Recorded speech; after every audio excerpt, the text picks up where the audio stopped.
అందరికీ నమస్కారం అండి. శ్రీపాద సుధాశ్రవంతి కార్యక్రమానికి మీకు అందరికీ స్వాగతం. శ్రీపాద శ్రీవల్లభ లీలామృతం నిత్య పారాయణ గ్రంథం 49వ అధ్యాయంలో ఈరోజు శ్రీపాదుల వారు చనిపోయిన కొత్త పెళ్లి కొడుకును ఎలా తిరిగి బ్రతికించారనే విషయాన్ని గురించి తెలుసుకుందాం. శ్రీపాద శ్రీవల్లభ లీలామృతం నిత్య పారాయణ గ్రంథం కావాలనుకునేవారు ఈ పుస్తకం పైన కనపడుతున్న నంబర్లకి ఫోన్ చేసి మాట్లాడండి. శ్రీపాదరాజం శరణం ప్రపద్యే 49వ అధ్యాయం. శ్రీపాదుల వారు ఒకసారి ఇలా చెప్పారు: భూయజ్ఞం ప్రారంభించాను, అది దిగ్విజయంగా జరుగుతోంది. జలయజ్ఞం ప్రారంభించాను, అది కూడా బ్రహ్మాండంగా జరుగుతోంది. ఇప్పుడు అగ్ని పూజను అగ్నియజ్ఞంగా ప్రారంభిస్తున్నాను, ఇది కూడా నిరాటంకంగా జరుగుతుంది. సమస్త జీవరాశులలోనూ ఉన్న అగ్నిస్వరూపాన్ని నేనే, అన్నింటినీ పవిత్రం చేసేవాడిని నేనే, అన్నింటినీ దగ్ధం చేసేవాడిని కూడా నేనే.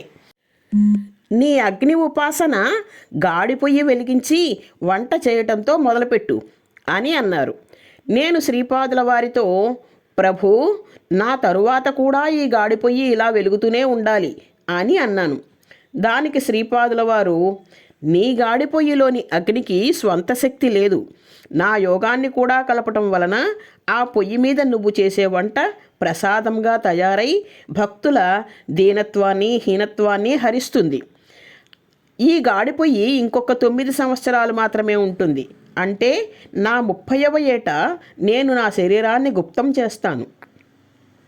అంతవరకు ఈ గాడిపొయ్యి మండుతూనే ఉంటుంది. ఆ తరువాత 3 సంవత్సరాల వరకు నేను తేజోమయ శరీరంతో భక్తులకు దర్శనమిస్తాను. అప్పటికి నాకు 33 సంవత్సరాల వయసు వస్తుంది. యోగుల జీవితంలో 33వ సంవత్సరం అనేక మార్పులను తెస్తుంది. రుద్రగణాలు 33 కోట్లు, వెన్నుపూసలోని వెన్నుపూసల సంఖ్య 33. ఆ తర్వాత కూడా మన అగ్నియజ్ఞం కొనసాగుతుంది. అయితే 33 సంవత్సరాల తరువాత ఈ అగ్ని పూజ నాకు అవసరం లేదు. అప్పుడు నన్ను ఆశ్రయించి ఉన్న వారి పాపకర్మలను నా యోగాగ్నితోనే దగ్ధం చేస్తాను అని చెప్పారు శ్రీపాదులు. పంచభూతాలకు సంబంధించిన ఈ రకమైన యజ్ఞాల గురించి నేనెప్పుడూ వినలేదు. ఒకరోజు క్రొత్తగా పెళ్ళైన దంపతులు శ్రీపాదుల వారి దర్శనం కోసం వచ్చారు. స్వామి వారినిద్దరినీ పంచదేవ పహాడ్లో ఉన్న తమ దర్బార్లో నివసించమని చెప్పారు.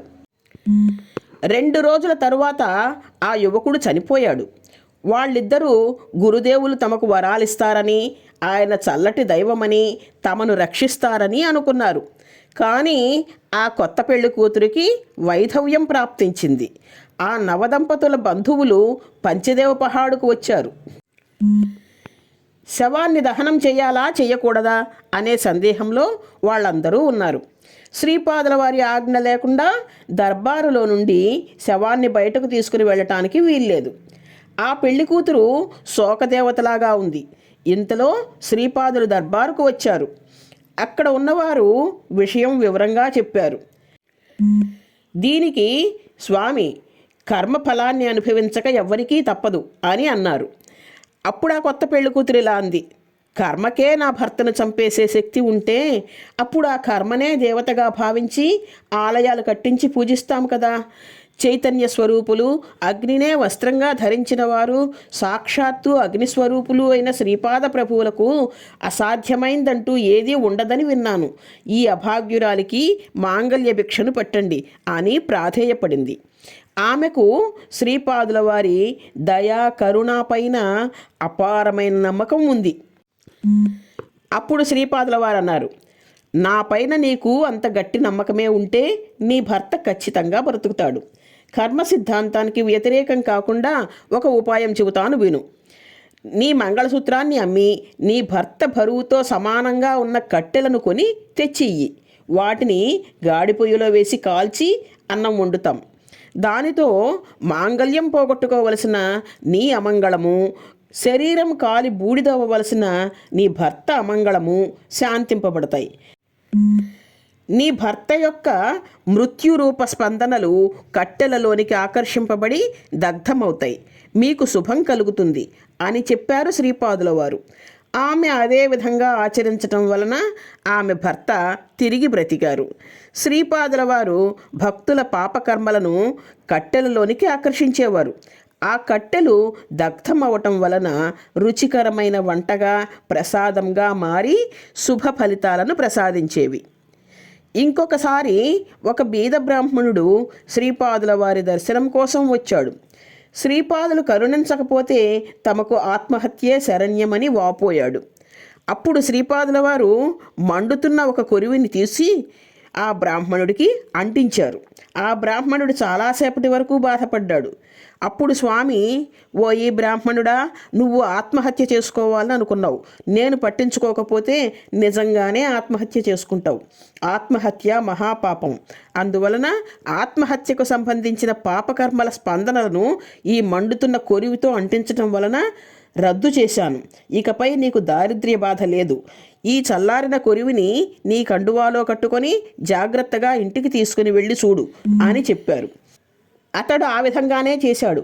ఇంటికి వెళ్ళి మూట విప్పి చూస్తే ఆ కొరివి బంగారంగా మారిపోయి ఉంది. బ్రాహ్మణుడి దరిద్ర బాధ తీరిపోయింది. శ్రీపాదుల వారు తమ అగ్నియజ్ఞం ద్వారా చాలా విచిత్రమైన పద్ధతులలో తమ భక్తుల పాపకర్మలను ధ్వంసం చేసేవారు. ఒక్కొక్కసారి భక్తులను ప్రత్యేకమైన కూరగాయలు అంటే వంకాయలను, బెండకాయలను తీసుకుని రమ్మని చెప్పేవారు. భక్తుల పాపకర్మ రూపమైన స్పందనను ఆ కూరగాయలలోనికి ఆకర్షించేవారు. తరువాత ఆ కాయగూరల వంటకాన్ని భక్తులను తినమని చెప్పేవారు.